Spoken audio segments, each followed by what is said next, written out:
میں کیونکہ اس وقت برطانیہ میں موجود ہوں اور بارٹ لاء کے سلسلے میں آیا ہوا تھا تاکہ میں اپنی بار کی جو ایجوکیشن ہے وہ کمپلیٹ کر سکوں، تو یہاں پہ جس طریقے سے پاکستانیوں سے انٹریکٹ ہوتا ہے، میرے ساتھ بلال بھائی بیٹھے ہیں، فیصل آباد سے ان کا تعلق ہے، اور بلال بھائی یہاں پہ ایک ٹاپ یونیورسٹی ہے لنڈن کی جہاں سے اپنی ایجوکیشن کمپلیٹ کر رہے ہیں، ماسٹرز کر رہے ہیں۔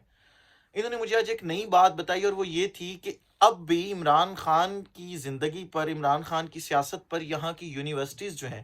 وہ پروجیکٹ دیتی ہیں بچوں کو، اور بلال بھائی کے پاس جو پروجیکٹ تھا، دراصل یہ میرے سے ہیلپ چاہ رہے تھے تھوڑی سی کہ میں ان کی ہیلپ کروں اس پروجیکٹ کے اوپر عمران خان صاحب کے حوالے سے۔ بلال بھائی بتائیے گا آپ کی کون سی یونیورسٹی ہے اور آپ کو کس قسم کا پروجیکٹ دیا گیا ہے، اور بتانا ہے آپ نے کہ ٹیچر کیا یا پاکستانی ہے یا برٹش ہے جس نے یہ پروجیکٹ آپ کو دیا ہے؟ جی، تو میری یونیورسٹی ہے گلاسگو کیلیڈونین یونیورسٹی۔ میں وہاں پہ ماسٹرز کر رہا ہوں۔ تو ہمیں ایک پروجیکٹ دیا گیا ہے، تو اس میں میم نے ہمیں، جو وہاں کی پروفیسر ہے، انہوں نے ہمیں خود بتایا پروجیکٹ کا نام کہ آپ نے عمران خان کے دور میں جو انہوں نے کام کیے ہیں، آپ ان کے بارے میں کوئی ریسرچ بیسڈ جو ہے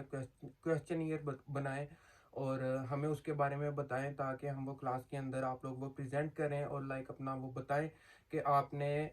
جو عمران خان نے اپنا وہ کیا ہے، وہ سارا اپنا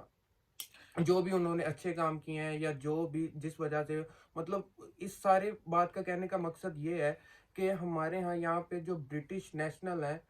وہ یہاں کی پروفیسر ہیں اور برٹش ہیں، تو ان مطلب وہ اس طرح کی فین ہے اس لیول کی کہ انہوں نے ہمیں اس کے اوپر پروجیکٹ دے دیا ہوا ہے کہ آپ جی حکومت کے بارے میں وہاں پہ بتائیں کہ ان کی حکومت کے اندر کیا کیا جو کام ہے وہ ہوئے ہیں۔ جی، مجھے جو انہوں نے ڈیٹیلز بتائی تھیں بالکل یہ سیم ایگزیکٹ ڈیٹیلز ہیں۔ انہیں اس لیکچر نے، پروفیسر نے پروجیکٹ یہ دیا ہے کہ آپ نے عمران خان کی دور حکومت کے اندر جو تاریخی کام ہوئے ہیں وہ بتانے ہیں اس پروجیکٹ کے اندر، اور ساتھ پھر 75 سالہ تاریخ جو پاکستان کی اور اب تک، یعنی جو یہ رجیم چینج آپریشن ہوا اس کے بعد جو حکومت آئی، اس میں جو جو کام ہوئے ہیں ان کو عمران خان کے دور حکومت سے کمپیئر کرنا۔ مطلب گورے اتنے انٹرسٹڈ ہیں عمران خان کی زندگی کو لے کے، اور دوسری طرف پٹواری ہیں جو صرف صبح اٹھتے ہیں اور شام تک عمران خان کے اوپر تنقید کرتے رہتے ہیں، اور ان کا کام ہی یہ ہے، شاید انہیں چھوڑا ہوا ہے بھونکنے کے لیے عمران خان صاحب کے اوپر، کہ ان کا کام ہے صبح اٹھنا ہے، بھونکنا شروع کرنا ہے، شام کو چپ کر جانا ہے، سو جانا ہے، اگلے دن پھر اٹھ کے بھونکنا شروع کر دینا ہے۔ عمران خان آپ کے بس سے باہر کی چیز ہے، عمران خان بہت اوپر کی چیز ہے، دنیا عمران خان کو مانتی ہے، آپ مانے نہ مانے، کسی کو کوئی فرق نہیں پڑتا۔